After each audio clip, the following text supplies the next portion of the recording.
fue director deportivo de el Deportivo Pereira. Sí. Estaba Sebas Acosta. Sí, Sebas Acosta, claro, que ahora está en el Pereira como jugador profesional. Él era entrenador por las mañanas y taxista en las tardes y en las noches. Hay algo en la vida que uno hace clic con algo y uno dice, yo en el 2011 siendo un culicagado de 20 añitos le mando una carta al Deportivo Pereira y ahí estamos hablando ya de David Ospina, de Tecillo, de Mateus Uribe, de Jorman Campuzano, de Edwin Cardona. Hola, bienvenidos a un nuevo capítulo del podcast de CritCam, el espacio en el que entrevistamos a los expertos en la materia deportiva, los mejores atletas de CrossFit, para que nos den esos secretos para que esta disciplina siga creciendo. El día de hoy traigo a un amigo que lo conocí hace muchos años y actualmente se desarrolla en la gerencia del deporte, y vamos a aprovechar para hablar con él también de las motivaciones que ha podido conocer en su carrera, de estos deportistas que quieren llegar al ámbito profesional y cómo un proyecto nuevo puede a su vez motivar mucho más a que ese deporte siga creciendo. Sin más preámbulo, vamos a darle paso al invitado, pero antes, no olviden que este espacio es patrocinado por FitFlama, donde van a encontrar toda la cadena de implementos deportivos, y con el código de CRIT 2025 van a tener un increíble descuento. Vayan a la página, aquí les va a aparecer las redes sociales de ellos, así que vayan a seguirlo. Bienvenido, Luis Felipe Euse. Chola, buenas noches, un placer estar aquí, compartir este espacio contigo, hablar de experiencias que hemos vivido ya por muchos años, una amistad bastante larga y feliz también con las personas que nos están viendo y nos están escuchando en este momento. Felipe, nos conocimos en Alfa, en un torneo que organizabas. Recuerdo mucho el equipo que estaba conformado por Marra, amigo de nosotros, Sí. el Marra, que le decían el culebrero. Sí, Carlos Mario, sí. Estaba Sebas Acosta. Sí, Sebas Acosta, claro, que ahora está en el Pereira como jugador profesional. Y ahí jugaba esta personita. Felipe, desde ese entonces, ¿tú notabas que te gustaba más el área de organizar torneos o por qué terminaste haciendo un torneo en el conjunto en el que vivías? Chola, mira qué curioso arrancar con esa historia porque yo no me acordaba y hace 15 años todavía estábamos empezando la carrera universitaria y desde ese momento que yo ya estaba saliendo del Deportivo Pereira en la parte de divisiones menores de las fuerzas básicas, yo comencé a ver otro tipo de opciones dentro del mundo del fútbol. Y una de esas partes era la organización de eventos deportivos. Obviamente en ese momento a nivel micro, porque era a nivel de ciudad o a nivel de barrio. Pero desde ese momento yo comencé a motivarme por algo más que netamente lo futbolístico, lo de campo. Y ahí tuvimos la posibilidad de compartir con amigos, con muchas personas de todo el sector del deporte pereirano y risaraldense que vieron en ese torneo una posibilidad de obtener un premio y de compartir con muchos familiares y amigos. Y ahí empezó todo esto, Chola. Yo no me acordaba. Lastimosamente las lesiones a mí me impidieron seguir en el fútbol. También tengo que decir la verdad, no era tan bueno para llegar al fútbol profesional, pero las lesiones siempre lo limitan a uno en ese proceso de formación.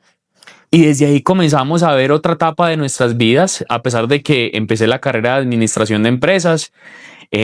Dentro de esa carrera en la Universidad Católica también nos encontramos como rivales, vos en la UTP y yo en la Católica. Y ahí empezaste una carrera como técnico, ¿no? También sí. En la Católica fuiste técnico. Imagínate, Chola, que yo me fracturo la tibia en el 2012 más o menos. Yo era jugador de la selección de la universidad. Jugaba de lateral izquierdo, aunque mi carrera toda mi vida fue arquero. Y a partir de eso yo dije, yo tengo que estar en la selección de alguna forma. Y ahí me metí en el proyecto de ser entrenador y fuimos por primera vez campeones en la historia de un torneo universitario con la Universidad Católica de Pereira. Ahí está. Yo también fui campeón con la Estaba hablando entre campeones entonces. Exacto. ¿Cuántos torneos organizaste así como el que hiciste en Alfa? Yo creo que organizamos unos 2 o 3 torneos más, ya pues obviamente las obligaciones de la carrera universitaria, después nos fuimos para Panamá, tuvimos otros rumbos que pues me imagino que vamos a hablar un poco de eso en el transcurso de la conversación. No volvimos a hacer torneos, pero hay una primicia con Fútbol 360 y uno de los torneos más importantes de Colombia y el más importante semiprofesional aficionado de acá de Risaralda. ¿Qué es? A ver, comenten ahí, comenten. Claro que sí. Todos los que han jugado fútbol, no solo en Pereira, sino que a nivel nacional, han escuchado de la Copa Ciudad Pereira. Así es, así es. ¿Sí? Y lo dije yo, no lo dijo usted. Y no habíamos hablado de eso. Hombre. Pero es el torneo más importante de la ciudad del departamento y fue catalogado en su momento como el segundo más importante del país a nivel semiprofesional y aficionado. Entonces volvemos después de 15 años a participar en la organización de torneos, en este caso ya a nivel macro. Bueno, tenemos hoy sentado a Luis Felipe Deuce, que actualmente es un gerente, es un director deportivo, pero en sus inicios fue deportista, un apasionado por el fútbol. Fue técnico, tuve la oportunidad de ser técnico de un equipo universitario, Torneos Ascun. En ese momento, él decide irse para Argentina para hacer los estudios de técnico. Luego tuvo la oportunidad de estar en Costa Rica para desempeñarse como director deportivo. Fue director deportivo de el Deportivo Pereira en el año que logra consagrarse como campeón. Ya lo tenemos acá sentado. Y ahora regresa a Colombia para hacer un nuevo proyecto que se llama Fútbol 360. Cuéntame un poco de esa experiencia tuya cuando te vas a Argentina. ¿Qué te motivaba por ese entonces y qué te encontraste en Argentina? Chola, yo termino la universidad en el 2014, me voy para Panamá a trabajar en una empresa familiar que, si no mal no recuerdo, se llamaba Tourist Sun and Beach. Y comienzo a meterme en un mundo comercial, en la parte de mercadeo, y da la casualidad que donde trabajábamos nosotros, que era un hotel, se hospeda un equipo que se llamaba en esa época el Chorrillo Fútbol Club, un equipo de Panamá de primera división. Y resulta que yo llego y me le acerco al entrenador, no se me olvida más el apodo, le decían Puchito. Y como el fútbol panameño es un fútbol que en esa época, calculemos ya 11 años, era semiprofesional, era entrenador por las mañanas y taxista en las tardes y en las noches, porque pues lastimosamente no le daba para subsistir solamente en su carrera de entrenador. Y resulta que ahí comienza una etapa muy importante de mi vida, ya son 11 años, ya este sería el 12º año, en el mundo del fútbol, porque él me da la posibilidad de entrar a ser analista de video del equipo profesional y técnico de la categoría sub-15 y sub-17. Y fuimos campeones ese año en la Liga Panameña de Fútbol contra Árabes Unidos, si no estoy mal fue la final, y la semifinal con Plaza Amador, que es uno de los rivales fuertes. Y ahí comienza todo ese trasegar, pero en el 2015 y 2016 pauso un poquito ese mundo deportivo y comienzo a trabajar en otras empresas de arquitectura, de construcción, del sector inmobiliario. Y yo empecé a estudiar ingeniería civil en la Universidad Libre. Después de 3 semestres, yo dije, madre, esto no es lo mío. O sea, yo no me veo en una obra. Yo no me dejaba enamorado Chorrillo. Y Pucho. Y Puchito me dejaron enamorado del fútbol, pero se suspendió en ese momento por X o Y motivo. ¿Y Puchito te pagaba? Sí, claro, el club me pagaba, Chorrillo me pagaba y era el director deportivo, era un español, de hecho, importante en el mundo del fútbol. ¿Y lo que te pagaba en ese momento no te dañó la cabeza para decir, quiero dedicarme a seguir haciendo esta labor por muchos años más? En ese momento no recibía mucho pago en la parte futbolística por ese equipo, porque el fútbol panameño, como te decía, no da para pagar tan buenos salarios. Pero claro, yo ya ahí me sentía en mi salsa, yo ya me sentía feliz de ir a un entrenamiento. De hecho, a mí me tocaba sacar de mi salario para darle ayuda a los chicos de la sub-15 y la sub-17 porque eran chicos de escasos recursos. Chorrillo es un barrio de escasos recursos de Ciudad de Panamá, a pesar de que Ciudad de Panamá es una ciudad muy, próspera, abundante en el tema económico. Pero yo me enamoré aún más y yo dije, yo quiero esto para mi vida. Y ahí es donde yo tomo en el 2016, después de la carrera de ingeniería civil, decir esto no es lo mío, no me siento feliz, me voy para Argentina. Me voy para Argentina y ahí arranca toda la carrera de entrenador. 3 semestres de ingeniería civil. 3 semestres de ingeniería civil. Esa fue... Ahí hay algo que mi papá y mi familia... ¿Cuánto te demoraste en tomar esa decisión de salirte de la carrera? Chola, estábamos ya para pasar al cuarto semestre, ya habíamos terminado tercer semestre, yo ya había pasado a cuarto semestre, tenía una semana para para pagar la matrícula. Y yo le decía a mi esposa, yo le decía, yo no me veo haciendo esto. Yo no me veo en una obra trabajando con obreros, respetando la profesión, por supuesto, porque es maravillosa, pero yo no me veía y eso no se lo contaba a nadie, pero yo las grandes decisiones de mi vida las tomo a veces porque me veo una serie, un documental, una película o me leo un libro y ahí como que la mente me hace clic y yo me vi una serie en Netflix que se llama El Club de Cuervos, es una serie inclusive de comedia mexicana y yo dije, esto es lo que yo quiero en mi vida. Y me demoré un día, los reuní a todos, a mi esposa que está ahí tras bambalinas, a mis papás, a mis papás y les dije, me voy para Argentina. Y así fue. De una, ellos me dijeron, lo apoyamos y arranquemos. Bueno, a ver si ustedes también, si han visto alguna película que le haya ayudado a tomar alguna decisión importante, déjenlo en los comentarios. Creo que en mi caso, esas decisiones importantes, todas las personas en algún momento tienen esos dilemas, son unos dilemas.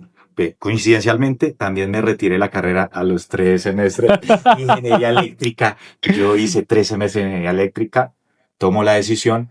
En mi caso, em, esa decisión la encontré yendo a misa. Mm. La parte espiritual. Sí, sí, muchas decisiones. Tratado de, uno trata a veces de conversar ciertas situaciones con el núcleo más cercano, Sí. pero hay un momento en el que llega esa decisión. Germán nos contó que cuando él estuvo en España, la decisión la tomó de regresar a Colombia porque vio que pasó un camión. Sí. El día que él estaba tan indeciso, pasó un camión que decía Santa Rosa. Estaba en España y ahí se devolvió. Sí. Tomas la decisión, entonces tu familia te apoya. Yo creo que, Chola, hay algo en la vida, uno, no sé en qué momento ni en qué edad, que uno hace clic con algo y uno dice, esto no es lo que yo quiero, lo que yo quiero es esto. Y uno se arriesga. En esta nueva empresa que estamos formando, que el socio es Johnny Vázquez, que para mí es el jugador en la historia del Deportivo Pereira más importante, hablábamos antier y yo le decía, Johnny, en la vida uno tiene que arriesgarse, porque si uno espera siempre el momento idóneo, ese momento nunca va a llegar, porque realmente la vida tiene un montón de vicisitudes, de barreras, de obstáculos, que uno si espera el momento perfecto eso no va a llegar, pero hay algo en la vida, en tu caso fue lo espiritual, en mi caso fue pues algo que vi en una película o un documental, y eso nos dice, es que lo que tú te vas a dedicar el resto de tu vida o para lo que el propósito tuyo dentro de la tierra está en este mundo deportivo. Y ahora que tú estás con todo esto, que ya son 10 años que lo hablábamos ahorita, yo ya no logro ver a Chola, a Jorge, yo no logro verlo en otra cosa que no sea su proyecto de vida dentro de este deporte del cross. Y el tuyo en el fútbol. ¿Qué se encuentra un colombiano preparándose en Argentina? Y también, ¿qué hizo que te pasaras luego de DT a la dirección? Aquí voy a chicanear un poquito, acá voy a chicanear un poquito. Porque resulta que éramos aproximadamente en mi salón, iniciamos alrededor de unas 120 personas. Éramos un montón, pero había gente de Europa, había gente de Asia, había gente de África, inclusive el asiático y el africano, y había un haitiano, hablaban muy poco el español, pero estaban ahí porque pues todos sabemos que Argentina es la capital del fútbol en el mundo y pues ahora que en el 2022 fueron campeones del mundo aún más. Y de ese primer año, de estar con el 50-60% argentinos, muchos brasileños también, habían varios colombianos, como te comentaba, europeos, asiáticos, africanos, logré ser el mejor de toda la carrera en ese primer año, porque son 2 años. Y entonces yo decía, ¿cómo en el mundo de los argentinos un colombiano logra destacarse? Pues básicamente es porque la disciplina mía, yo me mentalicé cuando yo me fui para Argentina y yo dije, yo quiero ser el mejor. Yo quiero ser el mejor de mi salón, yo quiero ser el mejor de mi carrera, yo quiero ser el mejor de toda la universidad, porque en sí la universidad daba jornada en la mañana, jornada en la tarde y jornada en la noche, y éramos más de 400 personas por año. ¿Qué otras opciones tienen las personas que quieran prepararse como técnicos? Argentina, ¿qué otra? Argentina, que para mí, para los latinoamericanos, es la mejor, indudablemente. Todo el que quiera prepararse de entrenador, todo el que sueñe con ser director técnico, para mí tiene que ir a Argentina. Son los mejores del mundo en cuestión de habla hispana. De ahí también saltamos el continente, saltamos a Europa y ahí está España, Alemania y Francia, que son unos monstruos. Ahora España está con unas carreras de entrenador en la Real Federación Española impresionantes, y a los gerentes deportivos, los que quieren la parte administrativa, la Liga, la Real Federación Española, la Universidad Europea del Real Madrid y el Instituto de Johan Cruyff son los mejores del mundo. Esas son las opciones que tienen los latinoamericanos, y si hay alguien que ya habla inglés o habla otro idioma, Alemania o Francia es espectacular también. Terminamos ese primer año que me fue muy bien, tuve la posibilidad de trabajar con Conmebol. Yo fui el desarrollador de los contenidos del profesor Juan Carlos Merlo, que era el director de la escuela y que era uno de los instructores del programa de evolución de Conmebol, y yo le desarrollaba los contenidos a él. Y eso me sirvió para sostenerme el segundo año en Argentina.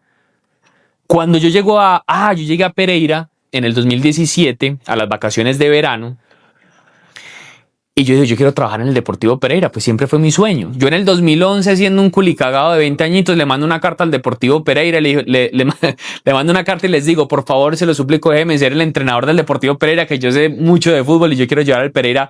En ese tiempo estaba descendiendo, yo lo quería retornar a la primera división, siendo entrenador. Y yo llego en 2017 y yo le paso el proyecto al Deportivo Pereira, me abren las puertas porque yo tenía los contactos de mis profesores en la escuela, y Mario Euse me abre las puertas, que tiene mi mismo apellido, pero somos familiares muy, muy lejanos, y hago la presentación del proyecto y ahí arranca mi historia en el Deportivo Pereira. Pero ¿por qué empieza desde lo administrativo y no desde la parte de entrenador, que siempre lo había soñado y que para eso me preparé? Y es porque comencé a ver que había un déficit, y todavía lo hay, de profesionales gerentes que no tienen ni bases administrativas ni bases deportivas, o tienen una y no tienen la otra. Y yo tenía ya las dos, y ahí encontré una necesidad y un problema que lo podía solventar. ¿Cuáles son los mayores retos a los que se puede enfrentar, en el caso tuyo, un equipo de fútbol? Pero esas dificultades de un equipo podrían ser muy diferentes a las dificultades del propio deportista. En el fútbol nos encontramos con muchos retos.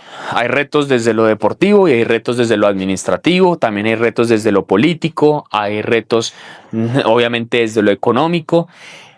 Pero uno conlleva al otro. O sea, si la parte administrativa no está funcionando bien, en algún momento la parte deportiva va a sentir ese golpe. Ese temblorcito que se da cuando lo administrativo está tambaleando, también lo siente el deportista y lo siente el cuerpo técnico. Y podríamos hablar de varios equipos que ahora están viviendo una situación difícil por ese motivo.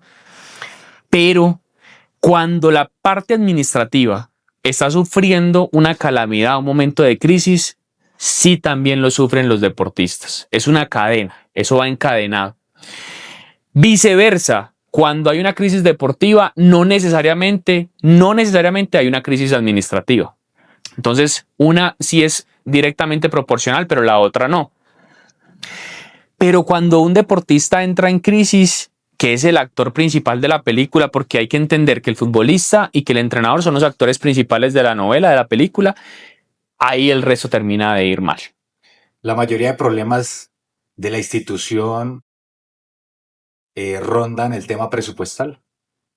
Sí, hay una parte grande donde el mal manejo financiero, donde el mal manejo del presupuesto puede afectar drásticamente a una institución. Para hacernos una idea de cómo se conforma el presupuesto de un equipo de fútbol, ¿cómo sería? Bueno, vamos a hablar desde el deber ser y vamos a hablar desde la realidad. El deber ser es que el presupuesto, el 60% de los gastos operacionales sea más o menos el de la nómina salarial. Cuando hablo de nómina salarial me refiero a jugadores, cuerpo técnico y administrativos. ¿Sí? El 60%. El otro 40% de gastos son gastos logísticos, de indumentaria, de hidratación, de escenarios deportivos, de arrendamientos, de servicios, desplazamientos, todo esto. El otro 40%. Ahora, ¿cuándo empieza un presupuesto a no ser saludable financieramente? Cuando la masa salarial comienza a superar el 65, 70, 80%, porque todos tus gastos operacionales los estás dedicando a un solo rubro o a un solo ítem. Ahora vamos por el otro lado, los ingresos. En el fútbol hay 5 fuentes de ingresos principales al ecosistema antiguo, que vamos a mencionar algunas de ellas: las taquillas, las ventas de jugadores, los patrocinios, los derechos de televisión y todo lo que es el merchandising, todo lo que logran vender en camisetas y en souvenirs. De esos 5, quiere decir que los equipos no buscan como tal el premio económico que obtendrían de quedar campeón en determinada competición. No, ¿por No qué? cuentan con eso para nada. No, Chola, y te voy a explicar por qué. Porque son 20 equipos y uno solo es campeón. Si tú presupuestas esa fuente de ingresos, ese premio de campeón, posiblemente no lo logres porque la probabilidad es de 1 a 20. Es de 5%, ¿cierto? La probabilidad. Entonces es difícil colocarla en un presupuesto cuando la probabilidad es tan baja de lo que lo logres. Es como la venta de un jugador. Si tú en tu equipo vendes un jugador por año de los últimos 3 años, cuando tú pasas el proyecto a FIFA, a licenciamiento de FIFA, a la federación, te lo aprueba dentro del presupuesto, porque quiere decir que tú ya eres un club vendedor. Pero si tú no tienes por lo menos 3 años de venta de jugadores, eso tampoco puede ir dentro de un presupuesto. Claro. Felipe, y de esas 5 esferas que conforman los ingresos, me imagino que para cada equipo va a ser diferente cuánto le ingresa por taquilla, cuánto, pero también para hacernos una idea, así como dijiste, operacional 60%, ¿cómo lo podrías de un equipo normal distribuirlo así en porcentajes, los ingresos? Entonces, lo saludable. Vamos a hablar desde la salud financiera de un equipo. Aunque hay unas diferencias muy marcadas. Ejemplo, en Colombia, la superintendencia sacó los resultados financieros de los equipos del fútbol colombiano. Millonarios y Nacional tienen una cantidad de ingresos abismales por taquilla, porque venden abonados por encima de los 20.000. Millonarios acaba de tener a Falcao, que fue un arma en el buen sentido de la palabra para vender abonados y taquilla. Y en Nacional pues siempre han tenido esa tradición de abonarse al Atanasio Girardot. Entonces son equipos que en la parte de taquilla los ingresos son muy altos. Pero vamos a hablar nuevamente desde el deber ser y desde los promedios. Un equipo saludable financieramente, los derechos de televisión no pueden ser más del 50%. Porque si tú ya dependes más del 50% de los derechos de televisión, estás peligrando tus ingresos en algún momento, como nos pasó a nosotros en la pandemia. En la pandemia hubo una reducción tremenda en los derechos de televisión y eso nos afectó drásticamente el funcionamiento de la empresa, porque nosotros dependíamos un 60-70% de los derechos de televisión. Después viene la taquilla, que la taquilla debe ser entre un 20 y un 30%. En casos específicos como Nacional, Millonarios, inclusive a veces la taquilla es superior a los derechos de televisión y eso está bien, saludable financieramente. Y de ahí viene todo lo que es merchandising. O sea, el otro 20-25% es merchandising, es posiblemente una venta de un jugador, es patrocinios, que hay equipos que reciben por patrocinios una cantidad abismal. Vuelvo a colocar el caso de un Nacional, de un Junior, de un Millonarios, de un Medellín. Y hay otros equipos como un Chico, como un Envigado, como una Alianza, que realmente la parte de patrocinios es muy baja. El restante es esas tres fuentes de ingreso. Entonces, si vamos a concluir y a cerrar, las dos más importantes es derechos de televisión en Colombia, ¿no? Derechos de televisión y taquilla. Tú como director deportivo, llegas a un equipo nuevo, de esas 5, ¿a cuál le apuntarías más a fortalecer más? Hay dos roles que he cumplido en el mundo gerencial y en uno me enfoco más en un ítem y en el otro a nivel general. Yo paso del Deportivo Pereira de ser gerente deportivo a ser gerente general en Costa Rica. Entonces yo cuando era gerente deportivo del Pereira yo decía, por favor, deme más presupuesto, deme más porque yo quiero contratar más y mejores jugadores. Pero cuando yo llego a Costa Rica, yo ya le digo al director deportivo, yo le digo, no, venga, hay que medirse un poquito, no me pida tanto porque tenemos un montón de gastos y ese es el presupuesto para contratar jugadores. Entonces cuando era gerente deportivo me enfocaba en ¿qué? En la masa salarial, netamente en el presupuesto para contratar jugadores y cuerpo técnico. Pero cuando fui gerente general en Liberia, en Costa Rica, ahí sí me enfoqué en absolutamente todo. Todo lo que me pudiera generar ingresos en Costa Rica, tratábamos de potenciarlo a la enésima potencia para que eso nos repercutiera en mayores ingresos para la empresa. Y ahí, por ejemplo, ¿qué te sorprendió que tú dijeras, no esperaba estos ingresos?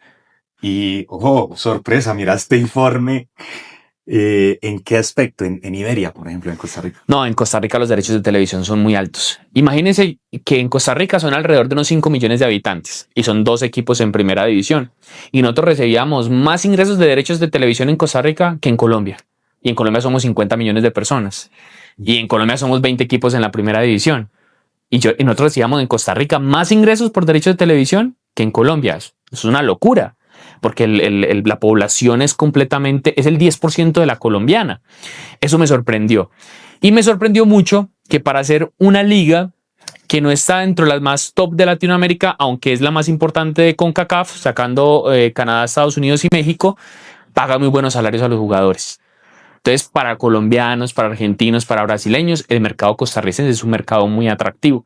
Más allá de eso, creo que todo oscilaba dentro de lo normal, todas las otras fuentes de ingreso. Obviamente hay que ganar un título, pero para el tema presupuestal no tiene que salir sí o sí de otros lugares. Para un jugador, para un deportista, ¿cuál es la motivación comparándolo entre ese deportista que ya es profesional y este que está en el camino, el amateur? De motivación. Sí. Son dos motivaciones completamente distintas, Chola. Yo creo que si yo la vivimos cuando éramos pelados. O sea, la motivación que teníamos cuando nosotros éramos jóvenes era una motivación intrínseca. O sea, por el simple hecho de jugar, por el simple hecho de compartir con nuestros amigos, por el simple hecho de ganar un título para levantar una copa y sentirse un ganador, eso ya era para nosotros ganancia, como jugadores semiprofesionales o aficionados. Pero cuando tú ya llegas al fútbol profesional, eso claramente se convierte en tu proyecto de vida y por ende se convierte en tu proyecto económico, de sustento de vida. Entonces el jugador de fútbol profesional ya tiene dos motivaciones, la motivación intrínseca y la motivación extrínseca. La motivación extrínseca es todos esos estímulos externos que le pueden llegar al jugador para que él mejore su rendimiento dentro de la cancha o en los entrenamientos. Como es que los premios por ser campeón, la posibilidad de ser transferido a un club mejor, la posibilidad de generar más salario en el próximo club, porque la carrera del futbolista pues no es tan larga, es una carrera de 14, 15, 16 años en algunos casos y de ahí se aseguran en inversiones, muchos no porque veía, acá paréntesis, veía una estadística en Europa donde 7 de cada 10 deportistas entran en bancarrota después de los 5 años de retirarse. Europa, ¿no? Educación, cultura, y aún así fracasan a los 5 años. Entonces, en Latinoamérica, ¿en cuánto puede estar ese? 9 de 10 deportistas, futbolistas, entran en bancarrota no en 5 años, sino 3 años después del retiro. Eso es una locura. Pero ¿qué pasa, Chola? Que la gente dice, no, está loco, ¿de dónde sacó esas estadísticas? Pues imagínese que esto está completamente regulado y tiene bases de datos que confirman esta información. Pero, Chola, mucha gente ve a los grandes deportistas. Entonces la gente dice, no, Edwin Cardona, ¿cómo se va a quebrar a los 3 años? Posiblemente invirtió bien, pagó un administrador, como el Tino Asprilla, que pagó un administrador y le hizo invertir bien su dinero. Pero, Chola, muchos de los jugadores profesionales están 2 años y nunca más vuelven a jugar fútbol profesional. Hay jugadores que pisan el fútbol profesional 1 año y se retiran sin haber conseguido nada. Y muchos que sí consiguieron mucho, pero la despilfarraron por el resto de su carrera y no pudieron ahorrar en los momentos de vacas flacas. Y esto pasa mucho en Colombia. Entonces, esa motivación intrínseca es la que yo siempre trato de darle al jugador cuando llega a un club. En Costa Rica teníamos una actividad y es que cuando llegaba un jugador le dábamos un kit de bienvenida. Y en ese kit de bienvenida había un brochure de información de lo que era la ciudad, de lo que era el equipo, la historia, de lo que esperábamos nosotros de él como deportista. Le dábamos una lanyard, le dábamos unas manillas, le dábamos... recuérdame más qué le dábamos ahí en ese paquete. Ahí que tenemos el apoyo, libreta, le damos un tarrito con su nombre personalizado y eso hacía que el jugador desde que llegara en el minuto 1 ya se sintiera importante para la empresa. Eso es motivación intrínseca y ahí es donde tenemos que apuntarle los gerentes deportivos. Esto que me mencionas me pone la cabeza a volar porque, por poner un ejemplo, en CrossFit es un deporte que está en construcción y el deportista que quiera decir, me voy a dedicar, este es mi proyecto de vida, quiero vivir de esto, todavía no se ha llegado a eso. Y entonces aparece un momento en el que las competiciones, el deportista que va a esta competición tiene que llegar sí o sí con la mentalidad de que tiene que ganar si quiere empezar a vivir de eso. Claro. Solo tiene ese camino. Por ejemplo, el que ganó ahora en Bogotá, en Finland, se ganó, creo que $5,000 se me escapa. Y bueno, ahí tiene más de 20 millones de colchoncito para que se vaya a entrenar. Chola, pero que al fin y al cabo eso no es nada para todo el esfuerzo y la disciplina, y lo estábamos hablando ahorita fuera de aire, ¿qué se necesitaba para ser el mejor en CrossFit en el mundo? Y me surge otra pregunta que yo la quiero hacer. ¿Cuándo una persona que se apasiona por el CrossFit puede vivir del CrossFit? Pues ya que mencionas los mejores del mundo, cuando uno ingresa a sus redes sociales, al Instagram, son atletas que van y tienen un buen desempeño en una competición que en Estados Unidos el valor pues es lógicamente es más alto que en Latinoamérica, pero ellos empiezan a manejar sus redes sociales como un Como un influencer, me sí, como un imagino, a influencer. monetizar sus redes sociales. Exacto, lo monetiza. Entonces tú ves historias destacadas de una marca, de la otra, y ya han aparecido los managers de estos deportistas, pero ¿cuántos son? Son muy pocos en el mundo que se le den las redes sociales así. De hecho, yo hice una investigación sobre tratar de ver qué programación hacían ellos, y ellos ni siquiera publican ya casi eso. Lo que más publican es las calleras, la suplementación y esa es la forma como ellos están moviendo, están logrando vivir de eso. O sea que no viven de ser los mejores en CrossFit, sino de explotar su marca personal alrededor del CrossFit. Y eso le da para monetizar y vivir Aquí en bien. Latinoamérica es ganas la competición, vendes tu programación y te vas a entrenar, pero tienes que seguir trabajando. ¿Qué es Wow. trabajar? Es, te voy a programar, hablo con los atletas que son mis seguidores. Entonces, todavía es difícil. Pero entonces aparece algo. Puede que un camino sería que la competición cada vez le pague más, tenga mayores premios. Tú decías ahora, el futbolista, si hace gol le pagan, si pasan a una ronda le van a pagar, tiene incentivos. En esta competición, en algunos eventos hay el que gana una prueba como tal, se gana 100, $200 adicionales, eso es un incentivo. Y hay una discusión, hay un dilema, porque en estas competiciones hay varias categorías, hablemos de 4 categorías. Los principiantes, los intermedios, los avanzados y estos élite que serían los profesionales. Y la disputa es que si yo a estos dos últimos no les pago mucho, no les subo el premio, es porque las estoy repartiendo la torta en las 4 categorías. Entonces, en este momento en CrossFit, en Latinoamérica y en Colombia en especial, se está premiando al principiante con plata, al intermedio, al avanzado a este. Entonces a este, que es el que le está invirtiendo más de 3 horas al día a entrenar, Claro. se está quedando acá. Entonces, lo que tú me mencionas, que la motivación intrínseca y la extrínseca. Yo, en ese momento, bajo tu teoría, yo digo, a estos hay que dejarles el trofeito y la medalla, según lo que tú dices. Sí. ¿Qué opinas de eso? Todo tiene que ir proporcional a los esfuerzos. Es como cuando nosotros vamos a entregar los premios en un plantel profesional. Yo generalmente suelto a los capitanes la forma en que ellos quieren distribuir el premio, pero al final yo superviso de que sea algo equitativo y justo. Pero ¿quiénes van a ganar más en los premios? Pues los jugadores más experimentados, los que fueron los líderes, los que llevaron la carroza en los momentos difíciles. Y yo creo que en el CrossFit tiene que funcionar igual. La persona que más le invierte tiempo en su preparación, la que más gasta plata en suplementos, en alimentación, en pagar, no sé, fisioterapeutas, hacer crioterapia.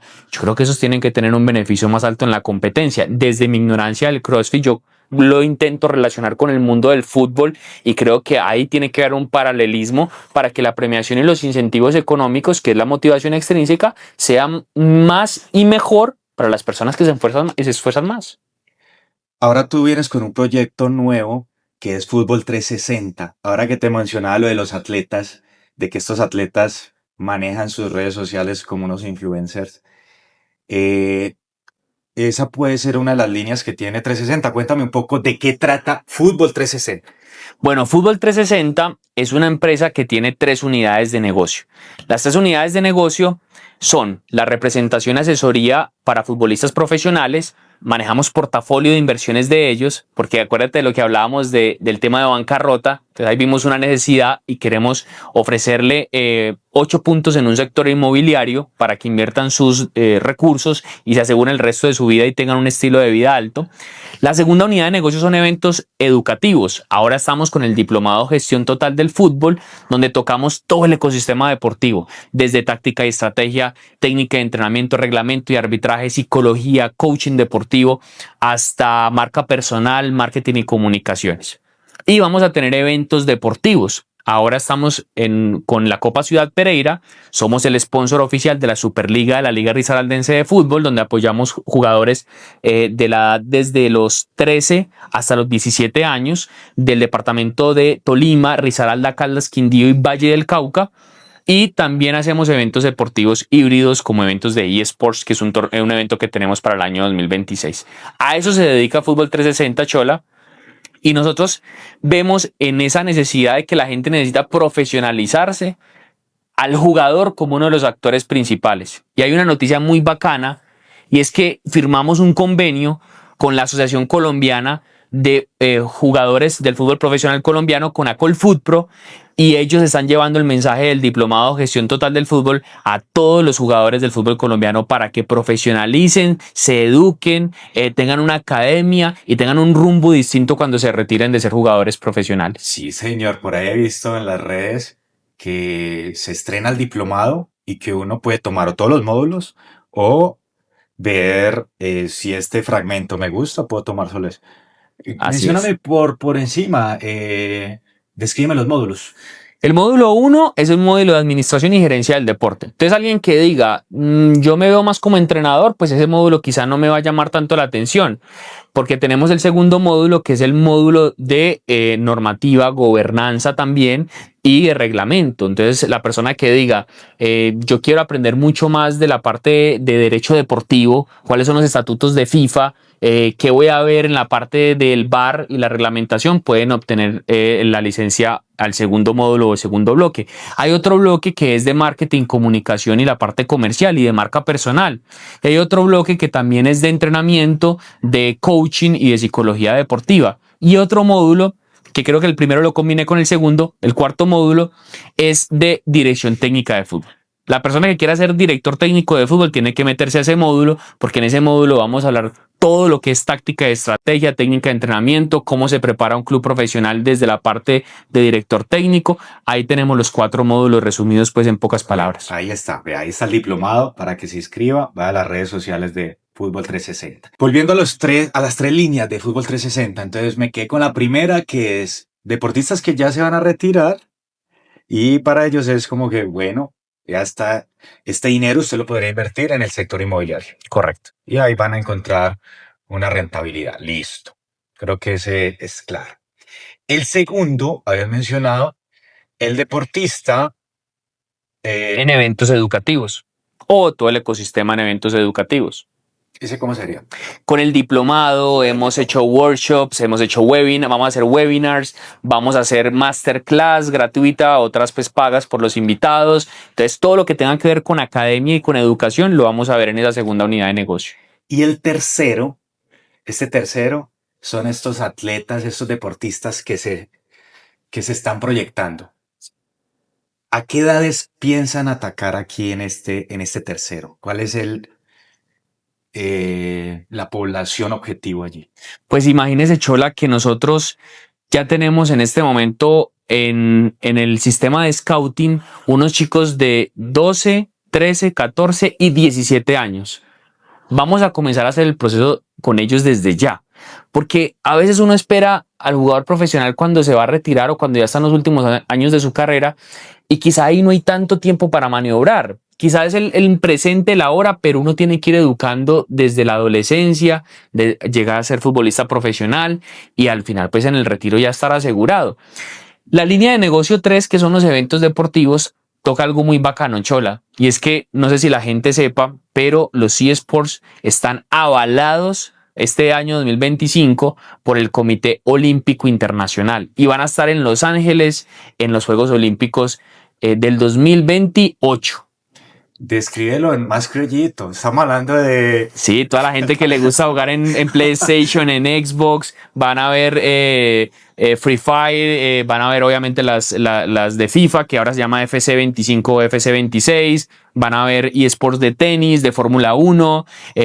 Actualmente había una información muy bacana que es, en el último año, los eSports vendieron 590 millones de dólares en el año, lo que va corrido el 2025. Es una locura. El mundial que se realizó ahora, que no me acuerdo si fue en Arabia Saudita, bueno, fue en el Medio Oriente, Eso era el lujo de las instalaciones. Entonces los eSports están agarrando muchísima fuerza y nosotros le queremos apostar también a ese mercado.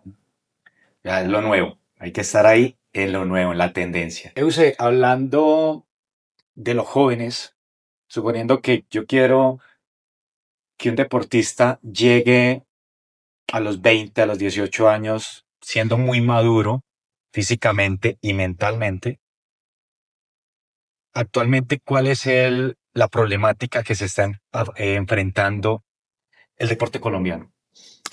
Que los futbolistas que están en ese proceso de maduración y que están en la etapa de perfeccionamiento, que son los 17 a los 20 años, pueden ser muy talentosos, pero son indisciplinados. No tienen esa disciplina que los lleva a no solamente entrenarse bien, 2 horas o 3 horas en la cancha, sino que tienen que alimentarse bien, no pueden tomar trago, no pueden salir y trasnocharse para un partido o un entrenamiento. Y eso es lo que nos cuesta a nosotros como latinoamericanos, Chola. Vea, yo he visto pasar, yo creo que en gerencias mías, que ya este año en Bucaramanga fue el 9º año gerenciando equipos de fútbol, fácilmente han debutado más de 25 chicos, de los cuales se han consolidado alrededor de unos 13. Dentro de ellos Gerson Mosquera Castro, Alejandro Piedrahita, Carlos Emiro Garcés. Ahora en Bucaramanga van a debutar 2. En Costa Rica hay como unos 5 más o menos que ya también se consolidaron en el fútbol profesional. Y muchos, pero muchos que eran más talentosos que esos que se consolidaron, no llegaron al fútbol profesional o tocaron el fútbol profesional y en los 3-4 meses el fútbol profesional mismo lo sacó, porque no tenían esa disciplina para seguir allí. Ahí es donde se aplica la frase de Yokoi Kenji, que dice que tarde o que temprano, él lo dice la inteligencia, yo lo digo con el talento, tarde que temprano el talento es vencido por la disciplina. O sea, la disciplina es la que manda la parada en el mundo del deporte. Y eso es lo que nos pasa en nuestro sector, Chola. Por eso muchas personas dicen, pero este pelado, ¿cómo no salió al fútbol profesional? ¿Y sientes que ahora se ha acentuado más esa problemática? ¿Ahora se ve más? ¿O siempre? ¿Ha estado siempre? Mira que yo siento que ahora es menor. Me parece que antes era un poco más alta esa estadística. Pero ¿sabes qué pasa ahora, Chola? Que en nuestra época, que somos contemporáneos, nosotros manteníamos en la calle todo el día jugando. Nosotros manteníamos en el barrio jugando con los amigos, microfútbol, fútbol, hacíamos otro tipo de deportes. Ahora ya es difícil encontrar al chico en las calles jugando. Nosotros que tenemos la oficina en el estadio, por ejemplo, las canchas de microfútbol que están ahí al frente del estadio, ya solo juegan basquetbol. Estamos hablando que es alrededor del Hernán Ramírez Villegas. Sí, el hijo de Aleja juega básquetbol. Síganlo llevando. No, y está bien que hagan deporte, o sea, eso me parece maravilloso, pero ¿dónde está la gente que le apostaba al fútbol? Ahora ya estamos con el running, ya estamos con el pádel, ya estamos con el CrossFit, y eso está bien porque también hay una disciplina deportiva. De hecho, el turismo deportivo gracias a estos deportes está tomando un auge tremendo, pero los chicos están disminuyendo su actividad física y sus hábitos de vida saludables, y eso afecta también en el fútbol para llegar al fútbol profesional. Sigo insistiendo en el tema de los menores. ¿Cuál sería entonces ese acompañamiento de Fútbol 360? ¿Van a tener unas escuelas con entrenadores propios? O sea, ¿va a ser una escuela también de formación? Porque en algunos equipos de fútbol veo que cuando yo jugaba estaba la escuela, que eran los que pagaban. Sí. Eres talentoso, vas a pasar a este equipo. A divisiones. A divisiones que aquí ya hay como un combinado y está el que no paga, pues porque es talentoso. Sí. ¿Cómo es la movida y cómo hace la movida? No, tal cual. Nosotros en diciembre vamos a inaugurar la escuela de fútbol JV25, que Johnny Vázquez ha hecho un trabajo extraordinario con su academia. Es un trabajo más personalizado, pero ya en diciembre vamos a lanzar la escuela de formación JV25, Johnny Vázquez 25. Y ahí vamos a trabajar sobre esas problemáticas de manera integral. Johnny ha hecho algo maravilloso y es que Johnny hace unos campamentos y en esos campamentos invita nutricionistas, psicólogos, fisioterapeutas, prensa, directivos para que vayan y le den charlas a los chicos. Y cuando lo hizo, que lo hizo ahora Eso puede haber sido que Julio, ¿cierto? Que invitó inclusive al Cucho Hernández para que lo acompañara y le contara la historia de vida a los chicos. A mí eso me parece maravilloso, Chola. Porque no solamente es que vayan a entrenar 2 horas y listo, váyanse para la casa. No, alrededor del mundo del fútbol hay otro tipo de profesiones que también son importantes en ese crecimiento. Y estamos hablando que son niños de 4 años, 5 años, 6 años, 7 años. Proporcional a la edad se le puede dar esas charlas a los chicos. Y esto también le estamos apostando en Fútbol 360 con la Escuela de Formación JV25. Hablando de las formas como los deportistas actualmente pueden adquirir ingresos, ¿consideras que todos los deportistas deben manejar perfectamente las redes sociales? Sí, sí, Chola. Ahorita hablábamos de un jugador que pues voy a decir el nombre, ¿cierto? Porque yo soy hincha del Deportivo Pereira y este jugador es del equipo rival y siempre le hace goles al Deportivo Pereira, que es la marca personal de Dairo Moreno. Es una locura. Dairo, nosotros estuvimos en el partido ahora en Barranquilla entre Colombia y Bolivia, mi esposa y yo, y la gente estaba enloquecida literalmente con Dairo Moreno. De hecho, yo miraba alrededor, yo estaba con mi esposa y hasta mi esposa gritaba el nombre de Dairo. Y yo, ¿cómo así? ¿Usted es hincha del Deportivo Pereira? ¿Usted por qué? Y otras gritaban Nairo. Yo vi el meme. Es muy chistoso. Pero la marca personal de Dairo es una marca personal que ya trascendió lo futbolístico. Entonces Dairo en este momento se está haciendo más dinero por su marca personal que con lo que gana en el mundo del fútbol. Acabó de hacer 2 goles en Copa Suramericana en cuartos de final. O sea, también se mantiene vigente deportivamente hablando.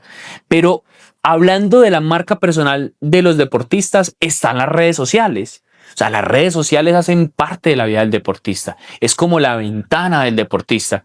Y muchos de ellos tienen que ser responsables con eso. Porque muchos futbolistas, por el simple hecho de ser futbolistas, tienen un montón de seguidores. 100,000, 200,000, 300,000. Dairo, que ahora superó los 700,000, estando en 350,000. Entonces, eso hace que ellos generen educación en estilo de vida. Y 2, que ellos puedan monetizar también algo más allá de lo futbolístico. Entonces la respuesta netamente es sí. ¿Cuántas marcas puede tener un deportista? Depende porque hay deportistas que por derechos de imagen, los clubes son los dueños del 100% de los derechos de imagen. Pero hay otros deportistas que negocian como una mixtura. Te doy los derechos de imagen cuando tengo la ropa puesta de Once Caldas o de cualquier equipo, pues para salirnos ya del caso de Dairo, de cualquier equipo, pero cuando yo ya no tengo esa ropa puesta, yo se lo puedo vender a Adidas, se lo puedo vender a Nike, se lo puedo vender a Gillette, se lo puedo vender a Pepsi, a Coca-Cola y a todas estas marcas, yo le vendo mi imagen. Y eso es lo que vemos pues a nivel ya global y en la élite de los grandes futbolistas. Bueno, mencionaste el caso de Dairo, que está vendiendo 10 veces más, se gana 10 veces más por marcas que lo que hace deportivamente. Pero en un equipo de fútbol, de una plantilla de 22, 30 jugadores, Sí. ¿cuántos pueden estarle sacando jugo a marca? A nivel colombiano, Sí. en el fútbol colombiano, en cada equipo, en promedio, por ahí unos 3 o 4 jugadores. El caso del Deportivo Pereira, por ahí puede estar Carlos Darwin Quintero, puede estar por ahí Salvador Ichazo, puede estar por ahí Sami Meré, que a pesar de ser joven está teniendo una buena marca personal.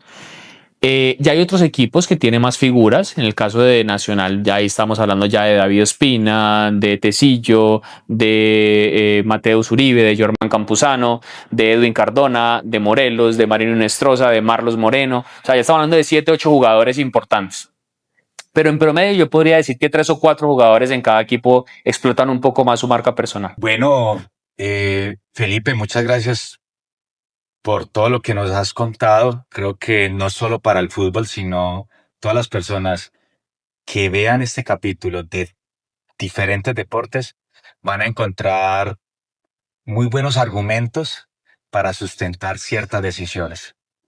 Em, Quiero aprovechar pues para despedirnos de que le envíes un mensaje a las personas más jóvenes, que a veces pueden ser los más temerarios, pero carentes de una buena toma de decisiones, y que muchos deportistas a veces tiran la toalla bastante pronto. No, Chola, primero muchas gracias por la invitación. Pasamos un rato muy agradable. Me sentí como en la sala de mi casa charlando con un viejo amigo muy bacano.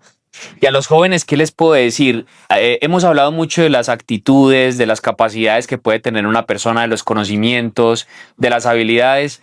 Yo siempre invito a las personas que apliquen esta fórmula que yo la tomo de Víctor Coopers, que es una fórmula que es C más H por A es igual al éxito. El conocimiento más las habilidades por A, que es la actitud, que es el factor multiplicador, es igual al éxito. Pero yo le coloco una T y esa T es tenacidad. No les dé miedo, arriesguense. Uno tiene que arriesgarse en la vida para conseguir las cosas. Está bien soñar, pero si uno nunca se lanza al vacío por ese sueño, nunca lo va a lograr. Ese sueño no va a caer del cielo y no va a cumplirse de la noche a la mañana. Hay que trabajarlo muy duro. Yo pasé noches duras en el Pereira, yo sufrí en el Bucaramanga, sufrí en Costa Rica, pero todos esos sufrimientos al final, Chola, y a todas las personas que nos ven y a los jóvenes o todas las personas que no han decidido arriesgarse por ese sueño, eso vale la pena. Eso vale la pena porque eso me permitió conseguir grandes logros, 6 finales y 5 campeonatos de fútbol profesional. Perdí el primero con Bucaramanga contra Nacional este año, pero fueron muchas noches maravillosas y de alegría que me ha dado el fútbol, y a usted también se lo puede dar el deporte o la profesión o el sueño que tenga para su vida y para su proyecto de carrera profesional. Y que si le da miedo, o sea, busque tenacidad, pero si le llega a dar miedo, porque fijo va a llegar. Ahí donde debe tocarle la puerta a Fútbol 360, para que Sí. hable con personas que saben qué es pararse en un terreno de juego. Por el lado de Johnny Vázquez. Y no solo él va a traer a profesionales que van a argumentar desde la ciencia cómo funciona esto y cómo funciona lo que está dentro del organismo. Entonces, creo que lo cerraste como era, Felipe. Muchísimas gracias.